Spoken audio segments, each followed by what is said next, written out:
So I have two really important and great recommendations for books on World War II. The first one is Flyboys by James Bradley. He wrote Flag of Our Fathers, if that rings a bell. This book is about 9 US soldiers, pilots, who were downed in the Pacific and what happened to them. What happens to these young men was classified for a long time, and when you read the book, it will make sense why. It's just heartbreaking.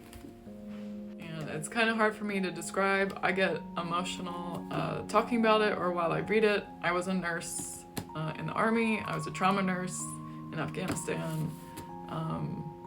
Yeah.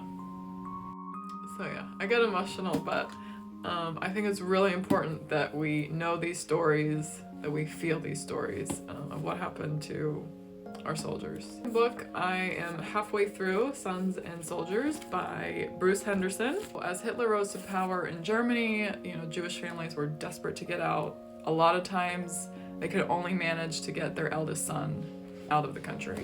So the book focuses on these Jewish sons who managed to escape Germany and who came to the United States, learned English, went to school and worked here. And then as soon as they could enlist in the US Army, they did.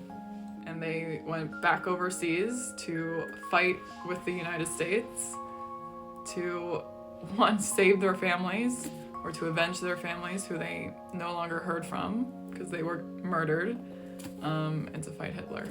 They ended up playing a really important part in the war because of their native language skills.